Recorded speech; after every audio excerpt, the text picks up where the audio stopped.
Olá, turma. É uma grande honra para mim estar aqui com vocês, junto com a Elisa Souza, com todos os outros profissionais aqui, dos abaixonados, também do Selo Aba, como André Bezerra e demais. E eu venho aqui primeiro só para apresentar a Elisa, que todos vocês já conhecem, e me apresentar também, né? Eu sou a Tassiana, idealizadora do Selo Aba, espero que vocês conheçam. Se não conhecem, vocês podem entrar no site ou podem entrar no Instagram. Então, é uma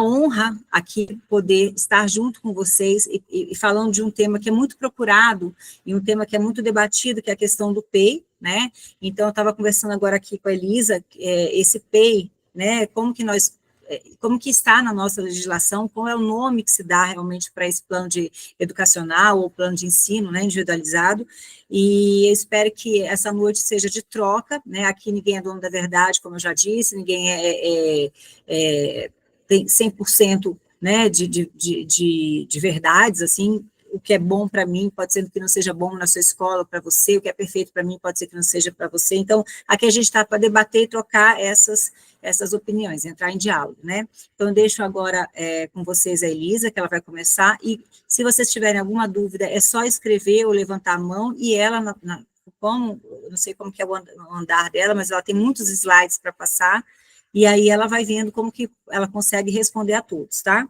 E eu vou estar aqui, como mãe que sou, levantando a mão também, ou fazendo essas perguntas, um pouco mais, às vezes, focada na legislação, ou focada em leis, para a gente ver o que a gente consegue também ajudar aqui políticos, as autoridades, né? Muito obrigada, e vamos começar lá, Elisa. Pode ir em frente. Olá, pessoal, boa noite. Se vocês tiverem dúvidas, podem colocar no chat, porque eu vou dar uma acelerada, tá? Porque tem muitos slides, e aí, conforme vou parando alguns pontos e vou respondendo, tá? Tá.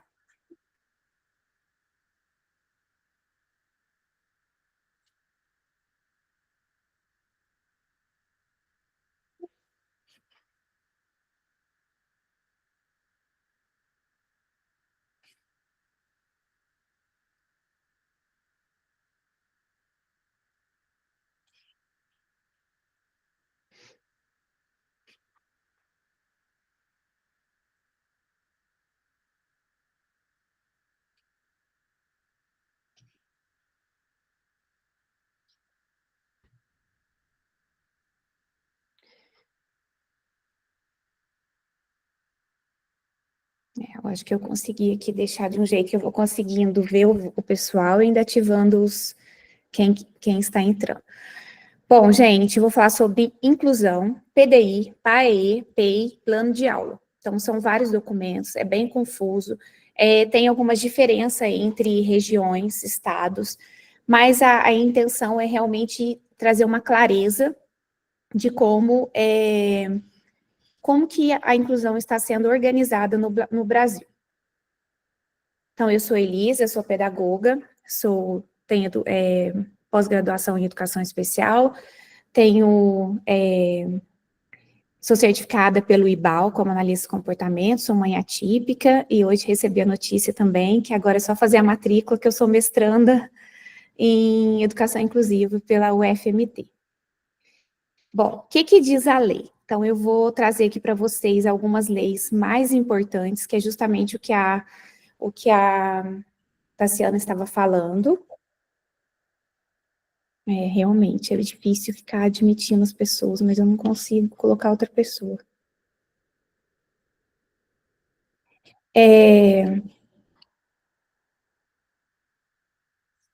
Só um minutinho que eu vou tentar organizar aqui para facilitar a minha tela.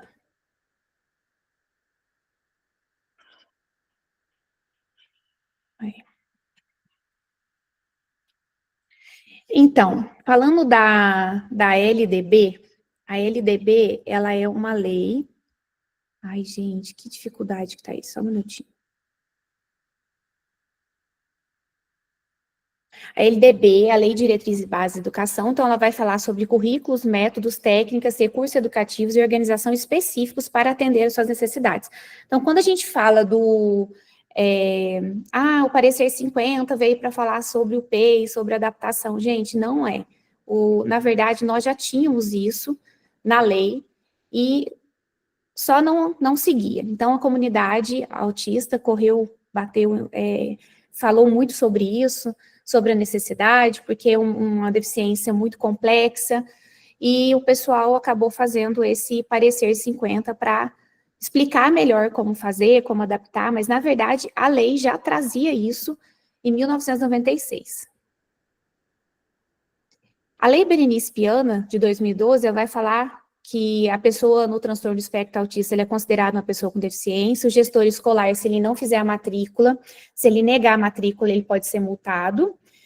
Vai falar sobre a capacitação dos profissionais, também vai falar se comprovada a necessidade, a pessoa com transtorno do espectro autista poderá ter um direito a um acompanhante especializado. Isso aqui é um ponto complicado, porque como que a gente vai comprovar essa necessidade? Isso não é explicado em lugar nenhum, e cada região vai ter que criar aí o critério, organizar de uma forma que explique, que avalie para poder essa pessoa saber se vai ter acesso ou não.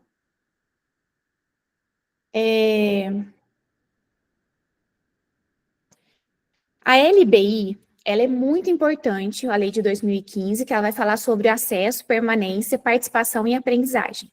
De acordo com o censo, os alunos estão tendo acesso à educação, mas a maioria não consegue terminar o ensino fundamental, tem incompleto. 60% dos alunos não completam o ensino fundamental.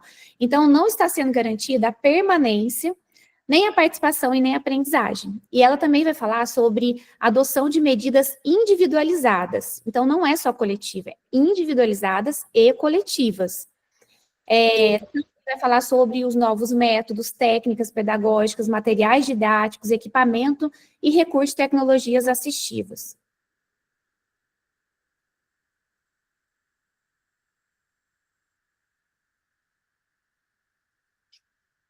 Bom,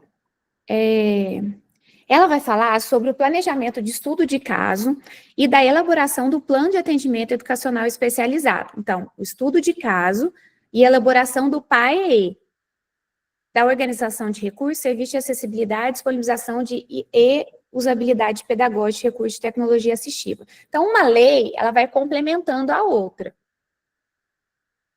No parecer 50, ele vai falar sobre a participação dos estudantes, da família e a atuação na comunidade escolar. Vai falar sobre aprendizagem, e aí vem o plano educacional individualizado. Vai falar também do estudo de caso, vai falar do PAEE e vai falar do PEI. E vai falar também do PPP. Então, acima a gente tem o projeto político-pedagógico, que é uma organização da escola, tem um diagnóstico da escola, as metas, visão de mundo, visão de ser humano, o que a escola tem como meta, tem como visão do futuro. E aí, deve ter dentro desse PPP também sobre a inclusão. Então, eu vou trazer depois aqui a organização desses documentos e a hierarquia, como que pode ser organizado. O parecer 50, ele vai falar da função do AEE. A função do AEE, essa é outra dúvida. Só tem escola pública? Não, ela é obrigatório, escola pública e privada. E a função é identificar, elaborar e organizar recursos pedagógicos e de acessibilidade que eliminem barreiras para a plena participação dos estudantes. Então, fica bem claro, precisamos eliminar as barreiras. Se você percebe que um aluno não está aprendendo por uma barreira atitudinal ou por uma barreira curricular, nós temos que eliminar essas barreiras, fazendo essas adaptações que já tem na lei, lá na LBI, na LDB, a gente não pode ter desculpas para isso. O PAEE é esse plano de atendimento educacional individualizado, ele é um documento obrigatório que deve ser continuamente atualizado e deve conter registro do estudo de caso, deve ter a definição de materiais e recursos para eliminar ou minimizar as barreiras no contexto educacional, a avaliação da necessidade. Aqui, olha, quem vai fazer essa avaliação da necessidade e disponibilização de recursos, tecnologias e comunicação aumentativa e alternativa, e avaliação da necessidade de oferta de profissionais de apoio escolar, intérprete de Libras e guias e intérpretes. Demandas também para a rede de proteção social e articulação intersetorial, no caso de fazer encaminhamentos. Então, o professor do AEE, ele que vai fazer essa avaliação para identificar a necessidade, se tem, se precisa de professor ou acompanhante especializado. Só admitir mais pessoas aqui.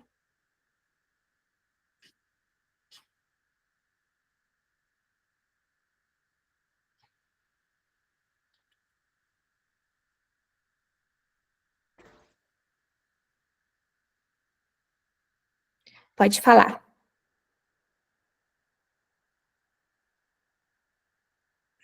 Abre seu áudio. Aí. Pronto. Ok. Você falou muito aqui de parecer 50. Esse parecer 50 foi aquele que já foi votado ano passado, que passou pelo... porque tem um outro nome, né? Porque esse parecer 50 de 2023 não foi o que foi votado ano passado, que passou por lá. Ele foi atualizado, né? Isso, porque muitas coisas que estavam no parecer 50 não foram aceitas. Então, não, isso que você já está falando... Isso que você já está falando já é o próprio parecer 50, já modificado, votado e tal. Lembrando que o parecer não é lei, né? Então, quando a gente fala assim, obrigatório e tal, só deixar claro que não é uma lei municipal. Então, se a lei municipal fala algo diverso, ou ainda vale, no caso, a lei municipal, entendeu? Ou estadual, que seja. A única coisa que, na hierarquia, que estaria a favor, seria uma lei federal, que aí não poderia ir contra, né? As leis municipais e estaduais não poderiam ir contra. Mas eu entendi o que você quis dizer, eu acho que realmente é por aí, e eu só queria entender essa diferenciação que você colocou agora, acompanhante especializado e o professor especializado. É porque, assim, ó, aqui vai falar sobre acompanhante especializado. Então, na lei, na LBI também ele fala, se caso comprovada a necessidade, terá direito a acompanhante especializado.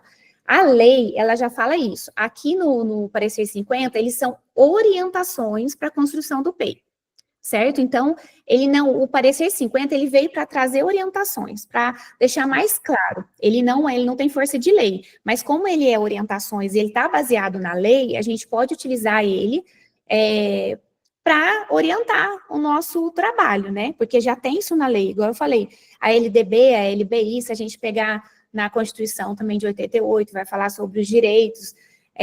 Então, assim, implementações mesmo.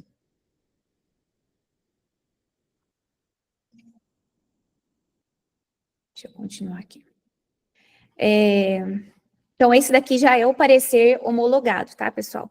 Então, o que é o PEI? Ele vai falar que o PEI deve conter um plano de acessibilização curricular, considerando as atividades envolvidas na sala de recursos e articulação com o professor regente e demais profissionais da unidade escolar nos diferentes espaços. São medidas individualizadas de acesso ao currículo para os estudantes autistas. Então, o PEI está voltado para a sala de aula, ele deve ser realizado em equipe, então, ele deve articular com o professor da sala de aula em diferentes espaços, porque a gente sabe que o aluno ele não fica só dentro da sala de aula, ele precisa de outros apoios. Outra questão importante, precisa de laudo para ter o PEI? Não, não precisa. É fundamental destacar que a realização do estudo de caso, avaliação, não está condicionada à existência de laudo médico do aluno, considerando seu caráter educacional. E ele vai falar que uma vez que o AE se caracteriza por atendimento pedagógico e não clínico. Então, durante o estudo de caso, primeira etapa da elaboração do plano de AE, se for necessário, o professor de AE pode articular com os profissionais da área de saúde, tornando-se o laudo médico um documento anexo. Por isso, não se trata de documento obrigatório, tá? Então, às vezes, essa é outra dúvida que o pessoal tem bastante em relação se é obrigatório ou não. Não é obrigatório. O acompanhante especializado, então ele vai falar, essa daqui é de 2012, tá, da lei Berenice Piano. Caso seja comprovada a necessidade de apoio às atividades de comunicação, interação social, locomoção, alimentação e cuidados pessoais, ou com outra deficiência estiver matriculado, disponibilizará acompanhante especializado no contexto escolar, no artigo 3º da lei 12.764 de 2012. E aqui é do parecer 50, que vai falar também desse profissional de apoio escolar.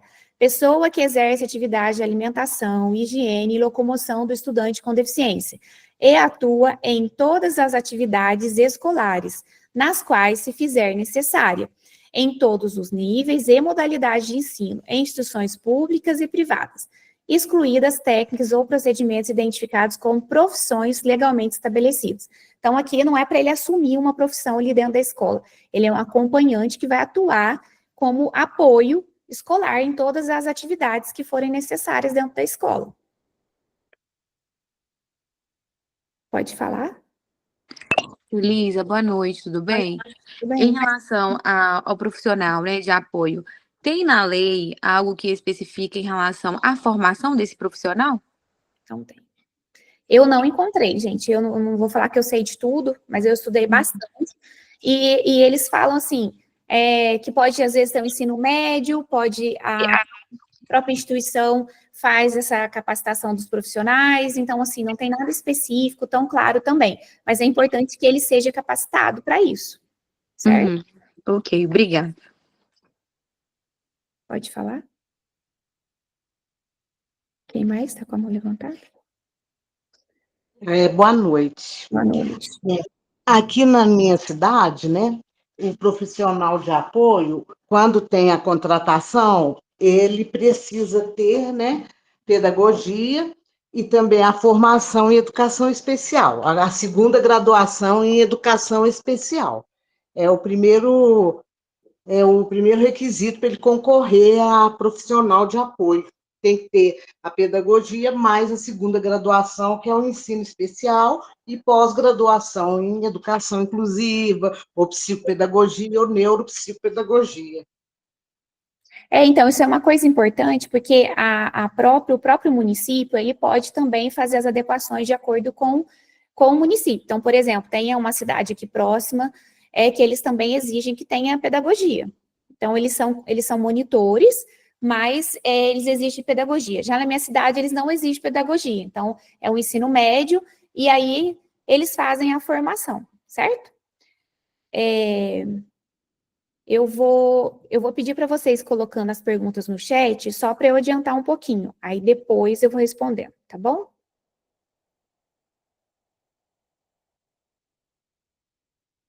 Bom, qual que é a função do professor regente? No parecer 50, eles vão trazer também bem especificado. Isso eu achei importante, porque às vezes não fica tão claro os detalhes. Então, ele é responsável por planejar, adaptar, implementar estratégias pedagógicas que atendam às necessidades pedagógicas de toda a turma e deve estar preparado para garantir a acessibilidade curricular e metodológica. Ele vai especificar mais alguns pontos aqui.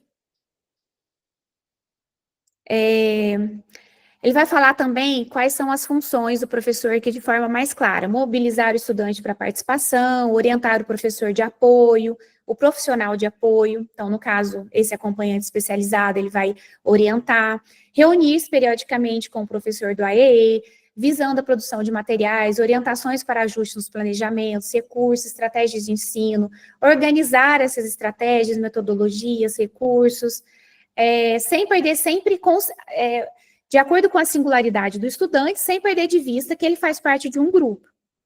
Incorporar ao seu planejamento de ensino elementos que possam contribuir para a compreensão da diversidade. Isso aqui é muito importante para a conscientização dos alunos também. Então, muitas vezes a gente foca só no aluno, o que a gente vai trabalhar com o aluno, o que a gente vai ensinar, mas é muito importante para a inclusão a gente envolver os outros alunos, explicar, mostrar esses pontos da diversidade.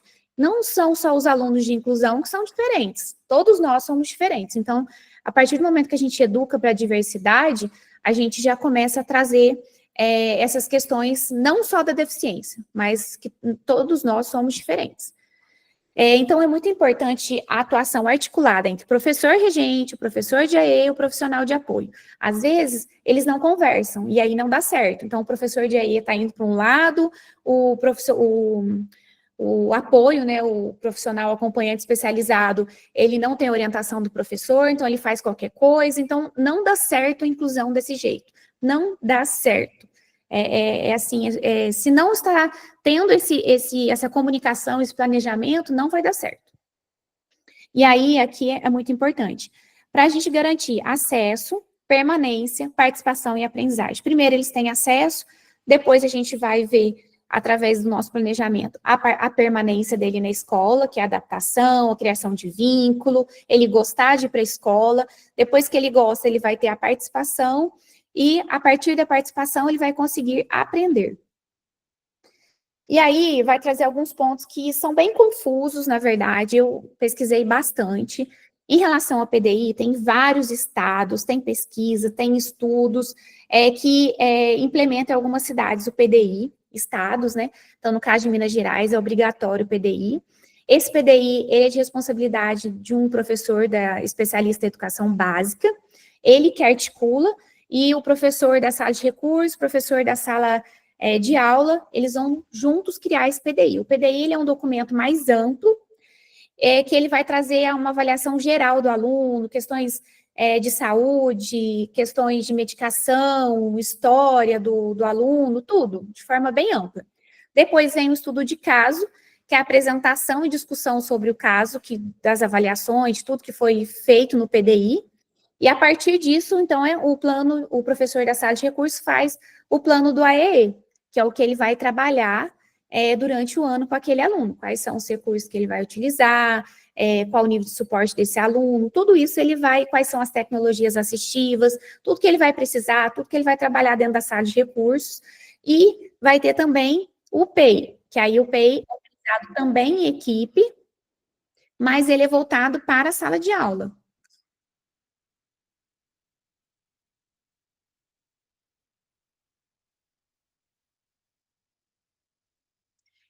Então, ele é voltado para a sala de aula. Só um minutinho, deixa eu admitir de novo aqui.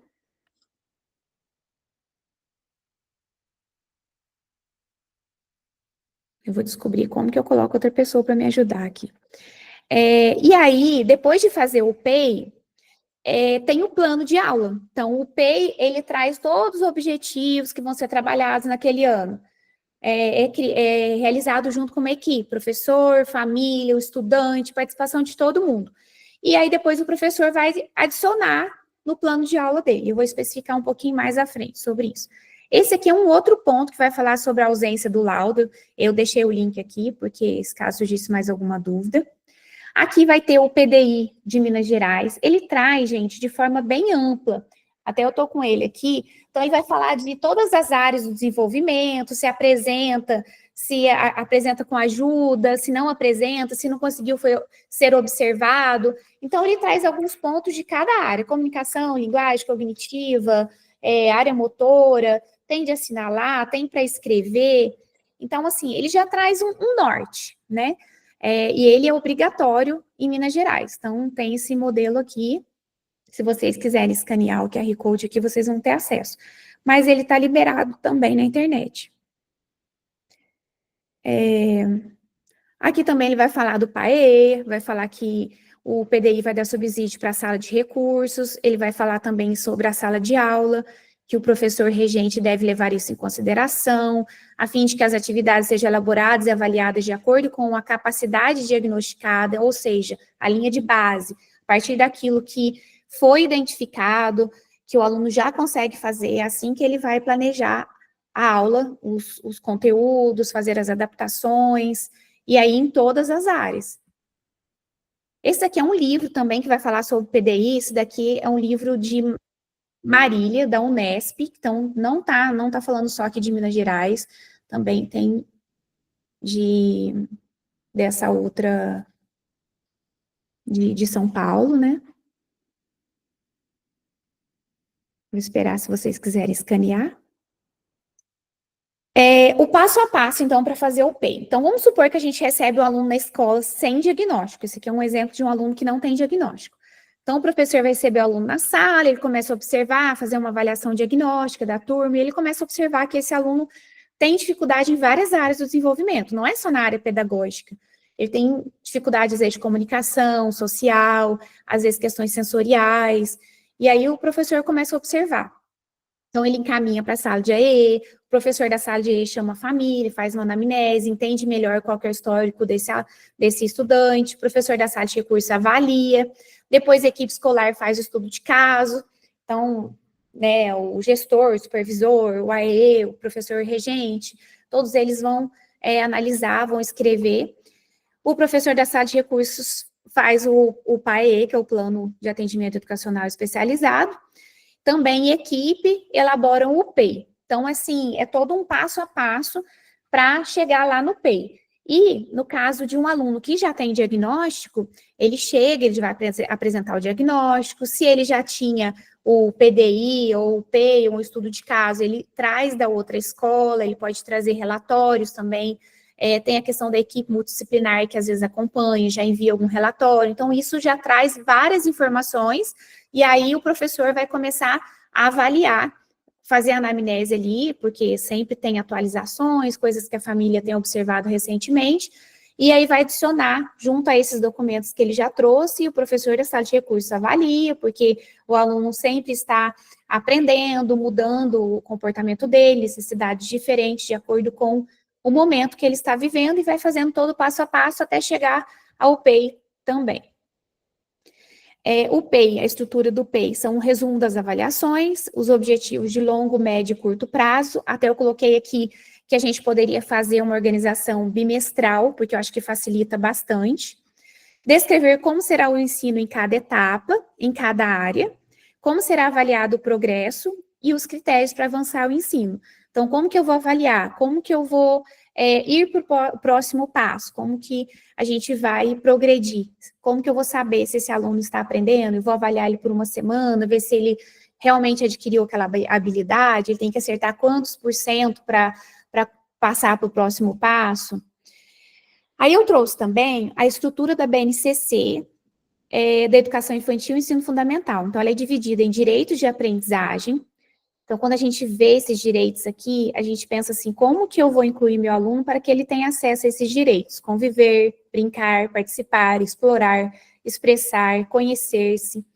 Tem os eixos estruturantes, que está baseado nas interações e brincadeiras. Tem os campos de experiências, que dentro desses campos de experiência, a gente vai ter os comportamentos, as habilidades, os conhecimentos e as vivências. Já o ensino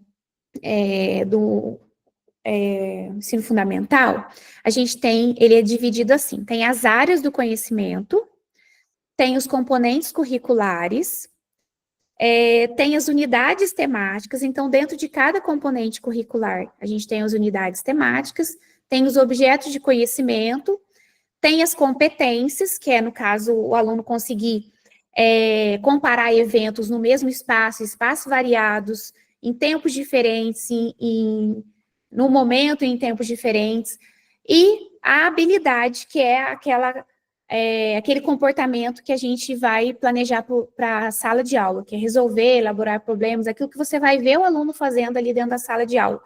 Então, o que acontece? Quando a gente olha de forma ampla, assim, a área do conhecimento, a gente vai olhar linguagens, matemática, depois a gente olha para os componentes curriculares, quais áreas que eu vou precisar adaptar para o meu aluno. Então, geralmente, um aluno que precisa de mais suporte, ele vai precisar de mais adaptações, geralmente em língua portuguesa e matemática, porque são matérias hierárquicas, que o aluno não consegue prosseguir se ele não tiver o conhecimento anterior. Já nas áreas de conhecimentos gerais, assim, ciências, história, geografia, ensino religioso, a gente pode flexibilizar. Então, ele consegue parear imagens com conceito, imagens com imagens, de forma contextual também. Então, por exemplo, um aluno, ele pode avaliar um conceito de acordo com o contexto. Então, olhar para a BNCC de uma forma geral, a gente conseguir observar onde que o meu aluno vai precisar de ajustes, vai precisar de adaptações, de conhecimento, de modificações.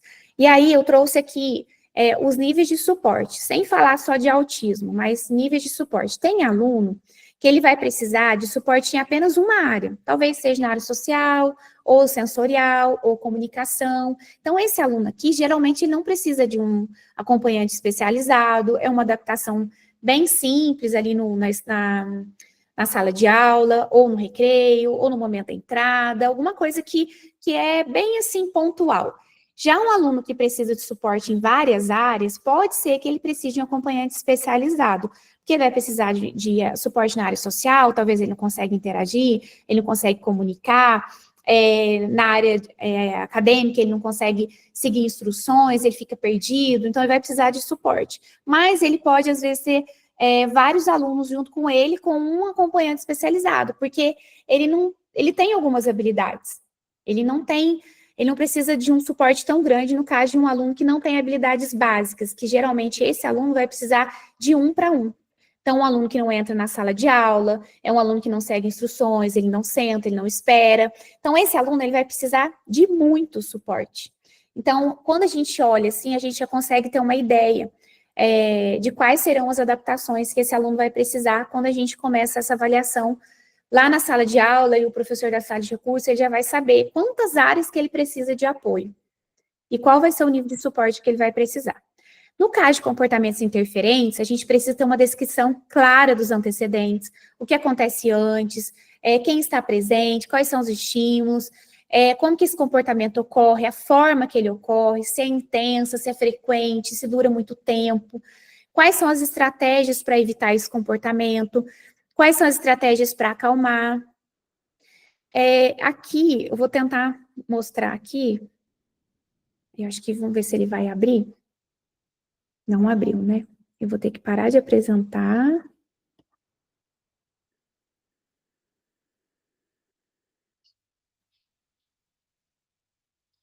E apresentar o outro.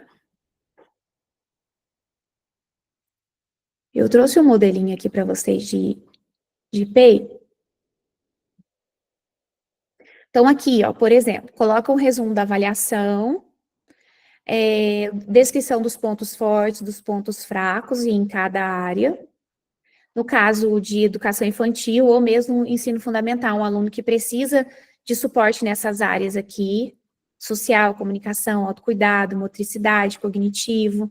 Então, vai descrever aqui o que foi observado. E é importante descrever de forma clara o que esse aluno faz, a ação dele. Muitas vezes a gente escreve assim, tem dificuldade na coordenação motora, não consegue comunicar. Então, assim, eu não sei como que ele não consegue comunicar. Então, a gente tem que escrever o que ele não está fazendo. Então, por exemplo, no ponto fraco, ele não consegue iniciar a interação com o colega. O ponto forte, ele gosta de sentar perto dos colegas e brincar junto. Então, eu descrevo o que eu vejo que ele faz. E o que eu vejo, ou seja, o que ele não faz, que ele teria que estar fazendo. Que eu percebo que isso é importante para ele e que isso vai virar, aí depois vai entrar no planejamento dele. No planejamento educacional, então, isso aqui é a avaliação. Então, são os resultados da avaliação. Aqui, já vai para o planejamento. Então, o que eu espero que ele faça? E é dividido aqui no primeiro, segundo, terceiro e quarto bimestre, em cada área. Então, por exemplo, eu fiz aqui alguns objetivos. O aluno irá ler frases curtas. O aluno irá ordenar as imagens para montar uma história. O aluno irá contar oralmente a história com apoio de imagens. No segundo bimestre, o aluno irá escrever por cópia editada a descrição de imagens. Frases curtas com artigo, substantivo, mais verbo. No terceiro bimestre, o aluno escreverá parágrafos curtos por cópia editada a descrição de imagens. O aluno aí vai aqui no quarto bimestre. Então, a gente vai colocando aqui. E dentro desse objetivo, a gente vai fazer os passos de ensino, porque fica muito difícil, são passos grandes. Então, a gente vai colocando os passos dentro de cada um. Então, vai ler, por exemplo, palavras, depois ele vai ler uma frase com 2 palavras, uma frase com 3 palavras, e aí ele atingiu. Aqui ele vai ordenar, ele vai contar uma história com duas imagens, com 3 imagens, com 4 imagens. Então, a gente vai aumentando o tamanho da história. Então, é importante descrever de forma clara o que a gente espera. Planejamento e desenvolvimento global. Então, um exemplo aqui na área social. O aluno brincará paralelo aos colegas por 10 minutos, sem um fim específico. Ele só vai brincar perto. Aqui eu já coloquei aqui um exemplo para vocês, os passos de ensino. Então, na linha de base, hoje ele brinca por 1 minuto. Esse é o grande ponto. Quanto que ele faz hoje? A gente tem que saber, porque senão a gente coloca lá, eu quero que ele brinque por 10 minutos. Aí você senta perto e você quer, não, fulano, não levanta, fica aqui. Olha, vamos brincar mais. E você quer forçar a criança. Aí ela pega um brinquedo e pá, joga. Começa a aparecer os comportamentos interferentes. Por quê? Porque eu exigi muito dela. Eu não vou começar com 10 minutos. Esse é o objetivo para o meu primeiro bimestre. Eu quero que ele faça isso no final do primeiro bimestre. Mas eu vou começar incentivando ali, reforçando o comportamento dele para que ele fique 2 minutos. Então, se ele fica 1, eu vou exigir assim, eu vou incentivar, oferecer reforçadores, oferecer atenção para que ele fique 2 minutos. Quando ele ficar 2 minutos, aí eu vou pedir, ou seja, eu vou reforçar o comportamento dele, entregar reforçadores e atenção para que ele fique por 3 minutos. Entrar na brincadeira dele, tem várias estratégias para a gente conseguir que ele fique sentado. Brincando, ou sentado, ou perto dos colegas ali, brincando por 2 minutos, por 3 minutos, por 4 minutos, por 5 minutos, até a gente chegar no objetivo, que são 10 minutos. Então, por exemplo, no segundo bimestre, eu quero que ele brinque por 10 minutos, mas agora em grupo.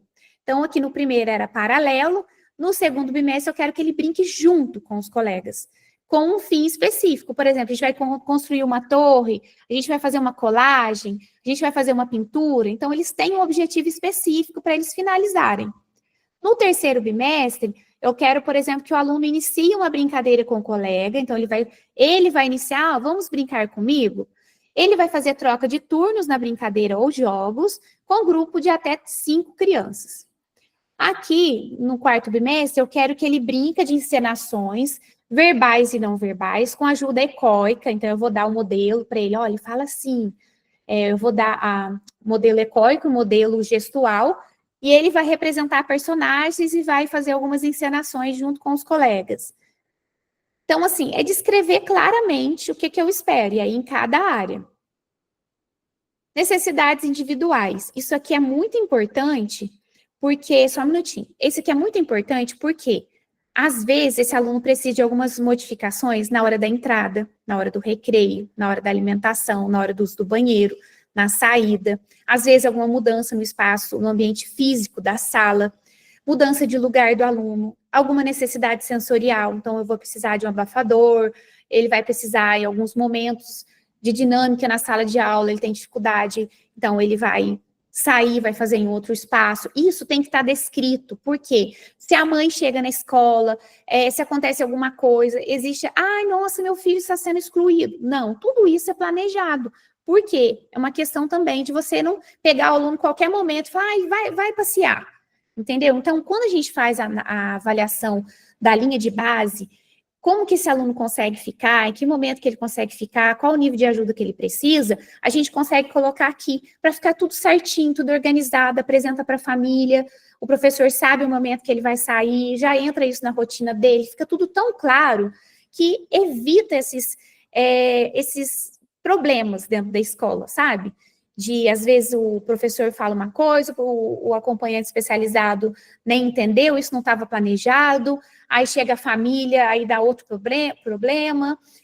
Então, assim, isso aqui evita. Se a gente tiver tudo organizado e no final a família assina, é lógico, precisou modificar, chama a família, faz a avaliação, organiza ali dentro, olha, a gente vai precisar fazer essa modificação, é um trabalho em equipe, sempre conversando com o professor de sala de recurso, e aí faz essas adaptações e modificações que forem necessárias. Não é um documento fechado, tá? Deixa eu só apresentar isso daqui, aí eu já respondo. E aí o planejamento de segurança. No caso, os alunos que apresentam comportamentos interferentes, a gente pode ter uma tabela aqui já para fazer uma avaliação também.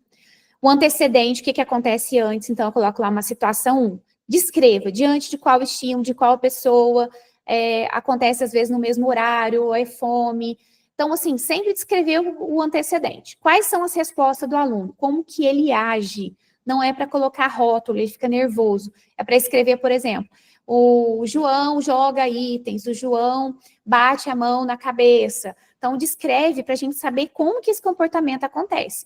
Ele acontece de forma, a intensidade dele é fraca, média, forte. Então, assim, é forte, ele chega a se machucar? Ah, não, é fraco. Ele joga um item, assim, próximo dele. Não acontece nada. Agora, já tem alguns alunos que lançam com muita força. Isso pode machucar um colega, ou uma situação que eles pegam um item e batem na cabeça dele, então ele pode se machucar. A duração desse comportamento, será que é curto, médio, ou é muito longa? Descrever, 1 minuto, 10 minutos, 30 minutos? A consequência, como que geralmente a família acalma essa criança, ou outro professor consegue acalmar? Isso é para a gente saber como que a gente para esse comportamento, como que a gente acalma. Quais são as hipóteses das funções do comportamento? Será que sempre acontece para ele ganhar atenção? É por fuga ou por esquiva? É que são questões sensoriais? É por tangível ou outros, né? Que às vezes a gente observa alguns pontos tão específicos que aí a gente pode descrever aqui também. Aí é importante no planejamento ter, depois da avaliação, qual resposta será ensinada para substituir o comportamento interferente. Então, imagina que um aluno bate para ganhar atenção. Então, a gente ensina ele a pedir por atenção. Então, é um comportamento que vai substituir este bater. Se ele quer um brinquedo do colega, a gente vai ensinar ele a pedir, e depois que ensinar ele a pedir, a gente vai ensinar ele a esperar. Então, são 2 passos. Porque nem sempre ele vai ter aquilo que ele quer, então um passo de cada vez. A gente ensina ele a pedir, ele tem aquilo que ele quer, e aí depois a gente ensina ele a esperar. Como que o ambiente será adaptado para evitar o comportamento interferente? Quais serão as adaptações para que esse comportamento não apareça? Quem será o responsável pela aplicação desse plano? Aqui são algumas estratégias que a gente pode utilizar no antecedente para prevenir. Então, a gente, às vezes, tem algum aluno que tem alguma dificuldade com a instrução, dependendo do que você fala, ele apresenta comportamento interferente, ou diante de alguma atividade, ou porque ele busca muito movimento, então a gente pode fazer exercício físico antes. Então, eu modifico a instrução, modifico a atividade, ofereço exercício físico, ofereço escolha. Momento comportamental, que é oferecer mais atividade de preferência para ele seguir numa força fazendo aquelas atividades, depois uma atividade nova, ou uma atividade menos preferida. Inserir pistas visuais para ele já saber o que ele vai fazer, rotinas, previsibilidade. Inserir níveis de ajuda para evitar erros.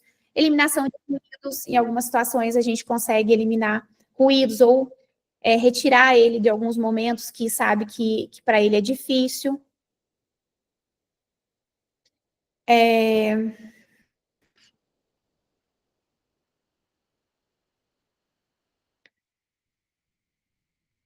Ensino de comunicação funcional. Então, antes dele apresentar aquele comportamento, a gente começa a perceber, a gente já ajuda ele a comunicar.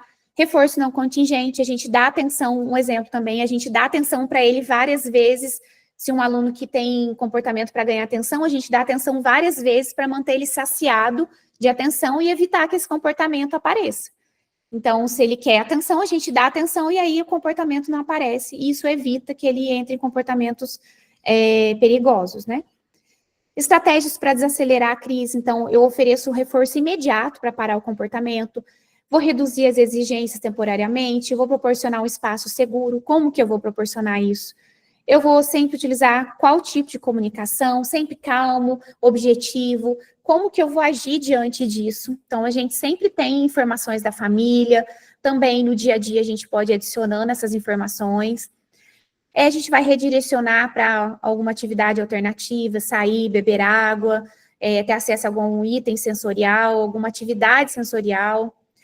Depois a gente vai, então, apresentar o PEI para a família, depois de tudo isso organizado, a gente apresenta o PEI para a família, no caso, um estudante que já consegue analisar, faz correções, porque quando a gente vai analisar tudo ali, a gente vai, às vezes, aparecer alguma necessidade, a gente faz, caso for necessário, descreve a forma que vai ser o registro, então, semanalmente ou a cada 3 dias, eu vou registrar se ele está tendo avanço. A gente, analisando o contexto escolar, nem sempre a gente consegue avaliar esse progresso, assim, igual a gente faz na clínica. Cada resposta a gente coloca ali. Seria bom, mas a gente não consegue, a gente pode fazer alguns momentos do dia, ou a cada 3 dias, uma vez por semana, depende do comportamento, depende da necessidade. Questões de comportamentos interferentes, é importante que faça diariamente, porque precisa de um acompanhamento de perto, para ver se as estratégias estão dando certo, para manter segurança. Agora, de aprendizagem, vocês podem ir, por exemplo, a cada 3 dias, fazer, analisar como que está sendo o progresso dele. Descrever um período para reavaliação, então, por exemplo, no final do bimestre, a gente vai analisar tudo que foi planejado e o que ele teve progresso, o que ele não teve progresso. Os responsáveis pelo acompanhamento vão assinar.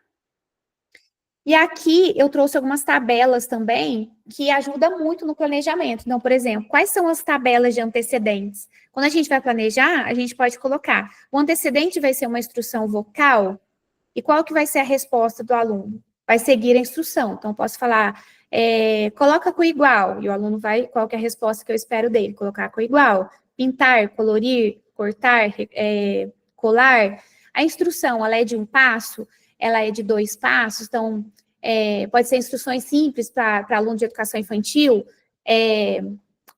pega a bola e vem aqui. São 2 instruções.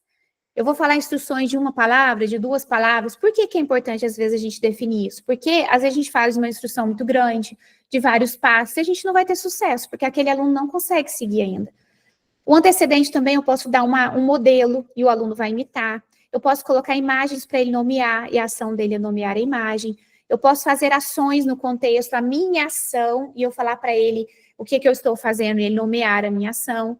Eu posso colocar imagem como instrução, e ele seguir as instruções. Tem aquelas dicas, né, visuais, que ele vai seguindo a instrução. Eu posso ter um texto como instrução, e ele vai seguir a instrução. Então, assim, tem aluno que não vai seguir instrução por texto, mas por imagem. Tem aluno que já consegue os 2. Então, é importante a gente entender o que eu estou oferecendo no antecedente e qual a resposta que eu espero. Será que eu estou errando no antecedente, na resposta, na instrução, ou no estímulo que eu estou apresentando para ele, por isso que ele não está tendo essa resposta esperada? Então, assim, eu posso apresentar um texto e o objetivo que eu tenho é que ele leia. Eu posso dar uma instrução verbal ditado para ele escrever. Eu posso apresentar um texto para ele fazer cópia.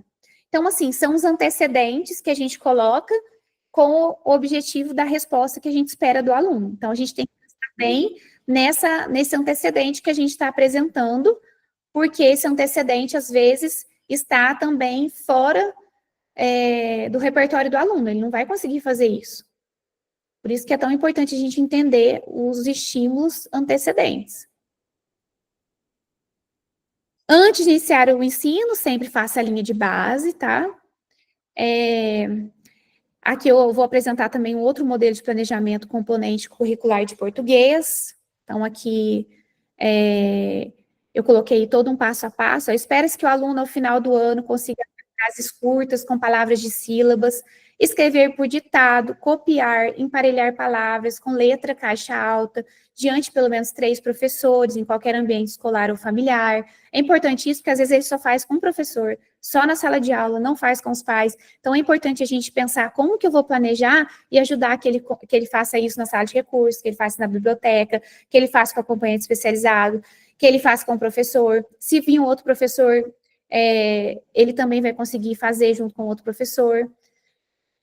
Porque acontece que, às vezes, alguns alunos não conseguem acompanhar se for com outras pessoas. Ele vai ler no livro, ou escrever no livro, ou na apostila, ou no caderno, no cartaz, com letras grandes.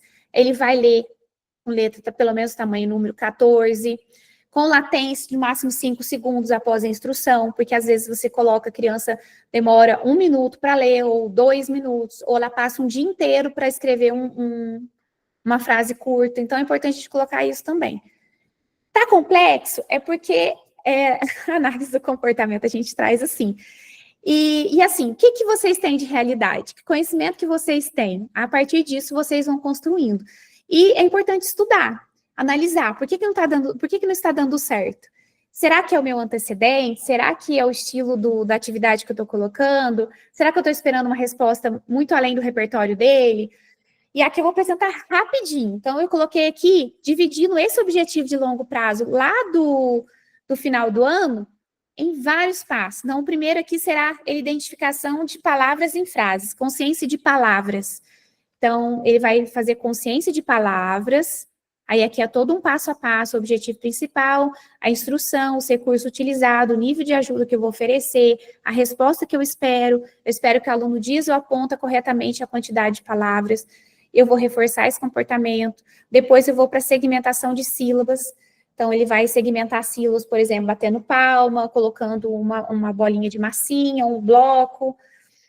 Depois, a literação, que começa com a mesma sílaba, discriminação auditiva de fonemas. Então, eu só passo para o passo seguinte quando ele já adquiriu o anterior.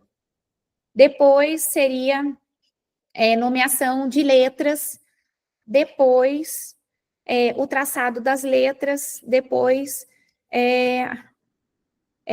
grafema, fonema. Cadê? Letras, grafia, escrita de palavras simples. Eu acho que eu passei aqui e não vi. Mas aqui, associação de fonema ao grafema, e aí depois a escrita de letras e depois a escrita de palavras. Então, isso seria todo um passo a passo. Aí depois vem um de matemática. Então, é nesse esquema que eu organizo o planejamento para você ter clareza daquilo que você vai oferecer, quais são as instruções, quais são os objetivos, como que eu vou dividir isso em vários passos, porque senão a gente se perde, fica totalmente perdido. Eu vou responder aqui a Tassiana e eu vou mostrar para vocês como que eu faço isso usando a inteligência artificial, gente, porque senão a gente não dá conta, né? Imagina você lá com 3 alunos, 3, 4 alunos de inclusão. Deixa eu só abrir aqui.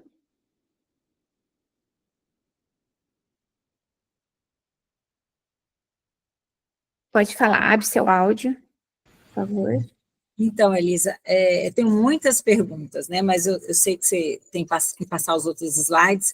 Primeiro, eu gostaria de saber se você vai disponibilizar esse slide no modelo PI. Segundo, é muito lindo a teoria, é maravilhosa e tal, mas em se tratando de Brasil e a extensão que nós temos, existe esse PEI sendo aplicado dessa forma que você está apresentando em alguma cidade que você conhece, em alguma escola que você conhece, né? E a pergunta que vem, depois que eu vi, o professor regente, o professor regente de sala de aula regular, por exemplo, ele faz o PEI, não é isso? Isso. E ele faz em equipe, aí ele vai fazer o plano de aula dele, colocando aqueles objetivos que estavam no PEI. Então, por exemplo... O PEI é feito por quem? Quem é o responsável, ao final, que assina, né? Equipe. Então, ele faz com o professor da sala de recursos, o supervisor da escola, ou o gestor, no caso de educação infantil, ele faz junto com o professor regente. É importante que o acompanhante especializado participe também, porque ele tem informações do aluno, a família e o estudante. Então, são todos. Por quê? Você colocou a hierarquia lá. Por exemplo, o PDI, o estudo de caso, o PA, o PAI, né, e o PEI. Eu estou entendendo que é uma hierarquia, ou não é uma hierarquia. Por exemplo, a pessoa pode ter o PEI, mas não pode ter o PDI. Ou se ela tem o PDI, ela tem que ter um PEI. Isso hierarquicamente é correto eu falar isso, ou não precisa dessa? É o seguinte, tem alguns lugares que não tem o PDI. Então, eles começam com o estudo de caso, e certo. Aí do estudo de caso, que é o que o parecer 50 traz, tá? Então, no caso, Minas Gerais, alguns lugares, eles exigem o PDI. E aí, no caso do parecer 50, ele vai trazer, por isso que eu estou falando, tem algumas diferenças, mas o importante é que a gente chegue lá no aluno com o plano educacional individualizado, ou seja, que ele tenha acesso a essa individualização de acordo com a necessidade dele. Então, tem alunos que vai ter muita necessidade, tem alguns alunos que não. Então, isso depende. Eu estou trazendo aqui também aleatório. Isso vai ter que sentar e analisar o caso, certo? Então, o PEI é assinado de uma forma conjunta por uma equipe, não existe o responsável, existe uma equipe que eles se juntam, seja o professor da sala de recursos, seja o professor regente em sala. A pergunta é, ocorreu isso, quem avalia, quem faz a linha de base? Quem analisa, quem aplica essa intervenção? Porque parece humanamente impossível um profissional, né, como professor, que tem uma sala de recursos, ou que tem uma sala regular com 20, 30 alunos, ele consiga fazer isso, além disso, avaliar, analisar 3, 4 pessoas e dar conta ainda de uma equipe de 30. Está entendendo mais ou menos o que eu quero falar? Assim, é quase impossível, né? O que acontece? um aluno que precisa de muito suporte, geralmente ele tem esse acompanhante especializado. Então, ele pode trazer várias informações em relação ao desempenho do aluno, o que ele está fazendo, o que ele não está fazendo, entendeu? Então, e outra, a gente tem o produto permanente, isso também pode ser uma forma de registro. Então, um aluno que tem um nível 2 de suporte, ele registra geralmente. De alguma forma, ele registra. Se não tem esse registro por escrito, a gente também pode ter registro por foto e ir acompanhando esse progresso. Então, tem várias formas de registro, a gente tem que não ficar, só porque eu não vou ficar registrando o tempo todo, significa que eu não vou conseguir acompanhar. Justamente, o professor, ele avalia os 30 alunos na sala. E como que ele avalia? Ele avalia no caderno, ele avalia observando o aluno se ele está participando ou não. Tem alguns momentos que ele chama, faz em grupos menores, ele avalia em grupo. Tem momentos que ele senta em alguns momentos com aquele aluno e ele avalia alguns pontos específicos que ele tem dúvida. Então, tudo isso é uma organização, não é uma regra, certo? Aqui eu estou trazendo de forma bem organizada e é lógico, com mais qualidade possível. Certo? Não entendi. Então, não é uma coisa que seja diária, que seja todo dia em sala de aula, não. É uma avaliação que pode ser uma vez por semana, pode ser 2 vezes. Se o professor tiver tempo, ele consegue. E esse acompanhante, ele tem que ser uma pessoa muito bem treinada, talvez, para conseguir, né, repassar tudo que está no PEI para esse profissional, para esse paciente, esse cliente. Aí, né? na verdade, ele não vai passar o que está no PEI. Ele vai passar o que ele põe no plano de aula. Por quê? O PEI, ele é um direcionamento para ele fazer o plano de aula dele, que é isso daqui que eu vou mostrar. Então, olha aqui. O que acontece? Quando o professor vai fazer o plano de aula, ele vai estar seguindo aqueles objetivos lá do PEI, certo? Que foi definido. Então, eu tenho um conteúdo aqui de língua portuguesa, eu tenho uma habilidade, isso aqui é um planejamento para a sala de aula inteira. E aí, ele vai colocar aqui, olha, que adaptação que eu preciso fazer para esse aluno de nível de suporte 2? Eu vou flexibilizar para ele. Se esse grupo aqui, a turma, está trabalhando essa habilidade e essa resposta, esse aluno eu vou exigir, eu vou pedir, né? A gente fala exigir é até feio, mas assim, eu vou pedir para que ele tenha uma resposta mais fácil de acordo com o nível dele. Eu vou adaptar um recurso diferente para ele também. Então, quando ele está fazendo o planejamento de aula dele, ele faz para o grupo e faz já as flexibilizações para os alunos que precisam.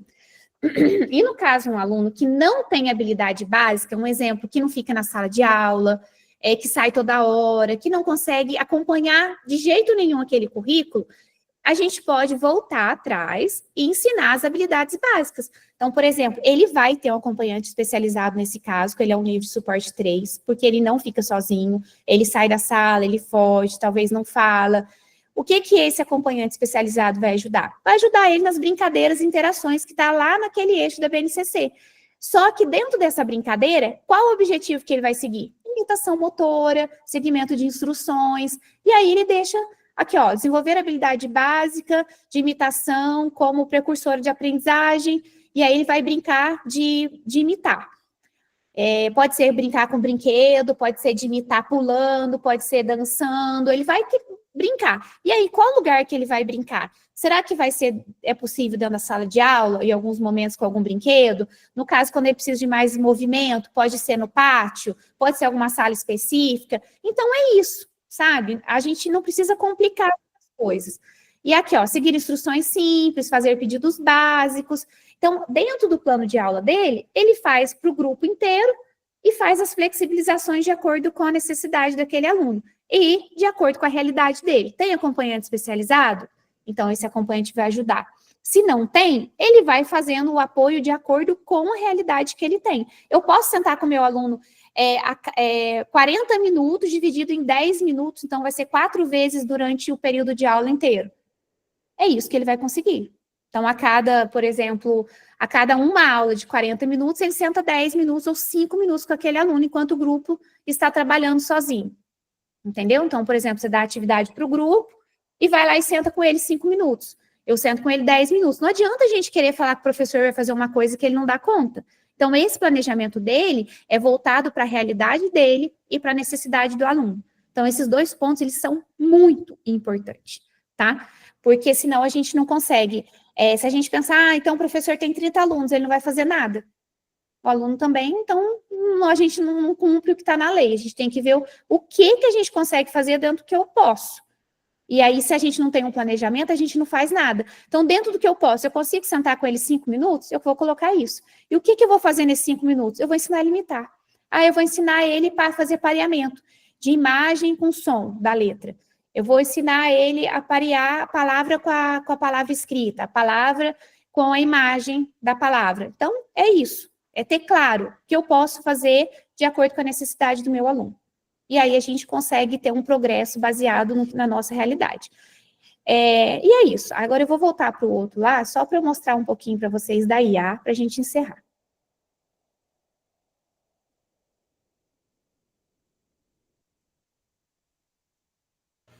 Elisa, depois fala se vai ser esse modelo PEI, se vai ser disponibilizado, então? Eu não vou disponibilizar, porque eu acho assim, em primeiro lugar, é justamente esse ponto que você trouxe.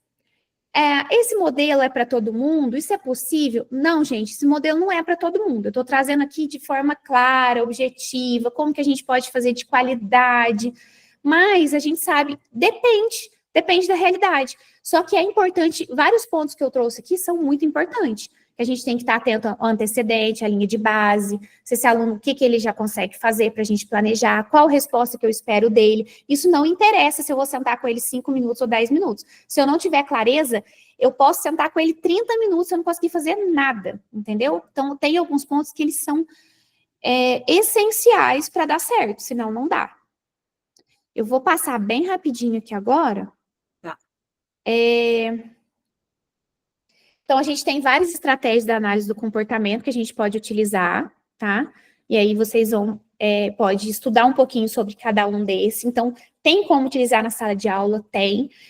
Dá para você utilizar dentro do planejamento, de forma específica, lá, planejada, mas se você souber, você consegue utilizar, assim, conforme as coisas vão acontecendo, você sabe, você tem estratégias, tem ferramentas para você ajudar não só o aluno com deficiência, mas todos os alunos, principalmente o reforço positivo, para a gente modelar vários comportamentos ali na sala de aula, conseguir que aquele comportamento aumente. Momento comportamental, você coloca várias atividades mais fáceis, intercalando com algumas novas. Usar dicas visuais, níveis de ajuda para evitar erros, esvanecer essa ajuda para evitar que ele fique dependente de dicas, ensinar os pares para ele aprender o máximo possível dentro da sala de aula, considerar a operação motivadora, o que esse aluno gosta para eu levar para a sala de aula, para inserir nas atividades dele, ensinar ele a comunicar de forma funcional, de forma simples, o que ele quer, para evitar que ele também tenha dificuldade, modelar a partir daquilo que ele está fazendo, eu vou reforçando o comportamento dele, vou melhorando, é igual escrever. O aluno começa escrevendo, às vezes, fora da linha, uma letra torta, grande, eu vou dando ajuda, vou modelando, vou reforçando aquele comportamento por aproximações sucessivas. Cada dia ele se engaja mais em fazer, porque eu estou reforçando aquele comportamento. A leitura, a interação social. Então, a gente vai modelando o tempo todo. Esquemas de reforço. A gente utiliza modelação da modelo, por tentativas discretas, um ensino mais estruturado em alguns casos, principalmente para alunos que têm um nível 3 suporte, têm dificuldade de aprender, às vezes no ambiente natural, a gente pode fazer de forma mais estruturada. A instrução direta que a gente utiliza em pequenos grupos, a gente divide a sala em pequenos grupos, pode fazer cantos de aprendizagem, pega algum grupo e faz instrução direta. Redirecionar uma resposta, às vezes o aluno está tendo um comportamento, a gente redireciona para outro alternativo. Intervenção nos antecedentes, que é aquilo lá que eu falei, que a gente age no antecedente para evitar interferências, para ensinar habilidades, exercício em movimento, economia de fichas, análise de tarefas, que é dividir uma tarefa em vários passos. Tem contingências de grupo, isso aqui também é muito legal, tem que tomar alguns cuidados, mas é bem legal. História social, reforçamento diferencial, nem vou falar que esse é mais complexo. O reforço não contingente, a gente oferecer atenção para aquele aluno, ou oferecer algum item para ele, para evitar que os comportamentos apareçam, sem que a gente, tipo assim, não está contingente o comportamento dele, mas a gente vai entregando para manter ele calmo. Não vou falar desses da prática, que senão a gente nem vai conseguir chegar no final. Então, tem vários exemplos aqui. O que é importante para o professor conseguir fazer um bom planejamento? Ele tem que saber operacionalizar o comportamento. Esse é o grande ponto, a grande chave, que eu acho que isso teria que ter lá na graduação. Porque se o professor não sabe o que é comportamento, ele já não consegue fazer esse planejamento. Então, o que é o comportamento, a forma do comportamento, as funções, fazer uma análise de tarefas, encadeamento de tarefas, perceber ali qual que é a duração do comportamento, qual que é a frequência, qual a latência. Planejar também, a gente pode planejar utilizando as unidades de aprendizagem, que eu vou mostrar aqui. Então, esse livro aqui, ó, ele é maravilhoso para trazer esse planejamento. Então, por exemplo, o estudante está atento ao professor. Aí o professor diz, soletre gato. Aí o estudante responde, soletra o gato. O professor fala, bom trabalho. E aí, pronto. Então, assim, saber dividir entre eu fazer a instrução, esperar a resposta do aluno, fazer correção caso necessário, ou dou instrução junto com uma ajuda, espera a resposta. Então, ter essa ideia dessa organização do que eu espero é muito importante, não é só para o aluno com deficiência. Quando a gente aprende a fazer isso, a gente faz com o grupo todo. E os resultados aumentam a aprendizagem de 4 a 7 vezes mais quando é bem estruturado. O que eu faço? Eu uso muito a inteligência artificial. A maioria daqueles slides que estão no PEI, slides, aqueles objetivos, várias coisas, eu fui fazendo com a inteligência artificial. Eu faço algumas modificações, peço para ele arrumar, mas é ela que faz para mim. Eu não estou escrevendo tudo, eu não dou conta disso.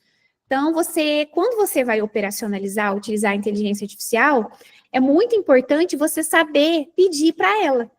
E é justamente esse ponto. Quando você começa a fazer isso, você começa a treinar essa operacionalização do comportamento. Qual instrução que eu devo dar? Quais recursos que eu devo utilizar? Qual que é a resposta que eu espero do aluno? Então, se eu coloco que o meu aluno já faz de forma clara, meu aluno faz isso, isso, isso e isso. E eu quero ensinar para ele, partindo dessa habilidade que ele já tem, que ele consiga chegar lá naquele objetivo final. Me ajude dividindo em vários passos de ensino. E aí ele vai fazendo isso para você.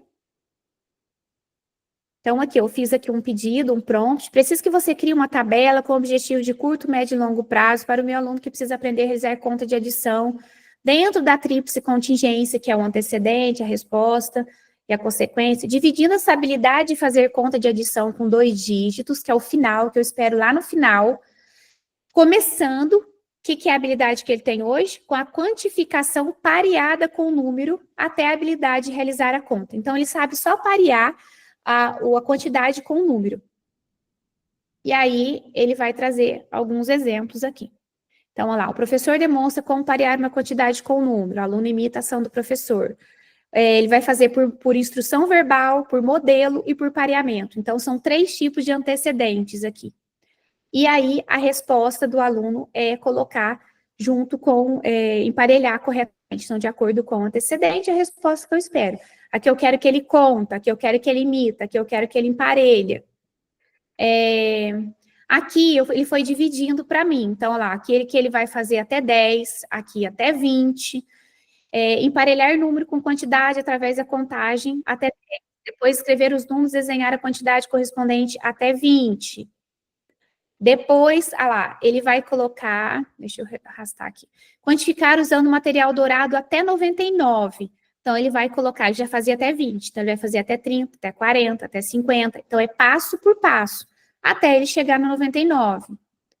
Depois, ele vai juntar os grupos realizando adição aqui até 9.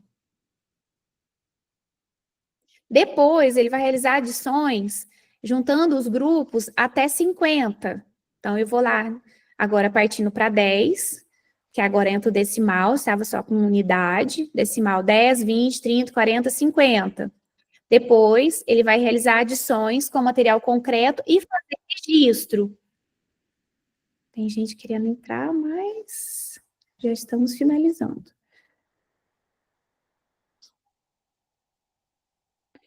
E aí vai até chegar ao 99. Então, chega lá no final do ano, ele conseguiu adquirir essa habilidade. Então, eu fui dividindo ela em vários passos. E quem fez isso para mim e me ajudou nesse planejamento foi a inteligência artificial. Eu não fiquei escrevendo isso aqui tudo, não fui eu que escrevi, certo? Eu falo para ela por áudio. Falo, olha, não ficou bem operacionalizado o antecedente. Qual o tipo de instrução? Divide em mais passos. Eu vou pedindo para ela, ela vai fazendo, entendeu? E aqui são os critérios para eu passar de um passo para o outro. Então, se ele acertou 80%, se ele já tem rapidez para fazer atividade. Então, tem vários critérios que a gente pode colocar. E quem fez isso aqui para mim também foi a IA. Tá? Então, quem fez isso aqui para mim também foi a inteligência artificial. Então, eu posso colocar aqui as tentativas, qual o nível de ajuda que ele teve, quais foram a resposta. Então, vamos supor, se eu estou lá num programa, num ensino de pareamento, eu escrevo aqui, ó, pareamento de quantidade com número. Eu posso escrever aqui em cima, no título, e aí depois aqui não precisa nem escrever, que eu já vou saber que é geral. Se eu precisei fazer correção, qual o nível de ajuda, se foi acerto, erro, essas tabelas você pede para ela fazer do jeito que você achar melhor. E aí tem um detalhe. Quando você faz esse registro, você pode tirar uma foto e mandar para ela, que ela faz a porcentagem para você também. Então, ela corrige para você. Esse aqui são outros objetivos, olha lá, de curto prazo, de médio prazo. Esse aqui é de português, ação esperada do aluno, de longo prazo. Aqui de educação infantil. Eu peguei o próprio objetivo da educação infantil, e aqui aqui foram as correções que eu fui fazendo para ela, porque ela me deu uma resposta de crianças grandes nesse objetivo aqui, ó. Crianças mais velhas. Aí eu pedi para ela corrigir. E ela colocou. Então, aqui, ó, qual que é o antecedente, qual que é a resposta do bebê, qual que é o critério de sucesso e quais são sugestões de brincadeira para eu alcançar isso daqui. Então, diante de tudo isso, olha que legal. Eu consigo fazer utilizando a inteligência artificial. Só que eu só vou conseguir fazer se eu tiver o conhecimento da tecnologia comportamental. Então, por que é importante a gente saber o que é comportamento, análise de tarefas, encadeamento, saber algumas estratégias também para utilizar na sala de aula, da análise do comportamento, porque tem eficácia, né? Porque os resultados são ótimos, baseado naquilo que você tem e através da tecnologia. Gente, eu vou olhar aqui agora eu vou encerrar a gravação para poder ficar depois eu respondendo as perguntas. Deixa eu ver aqui como que eu encerro.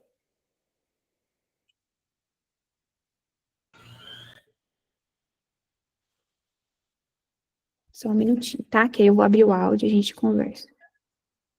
Tá. E depois vamos tirar uma foto com todo mundo, né?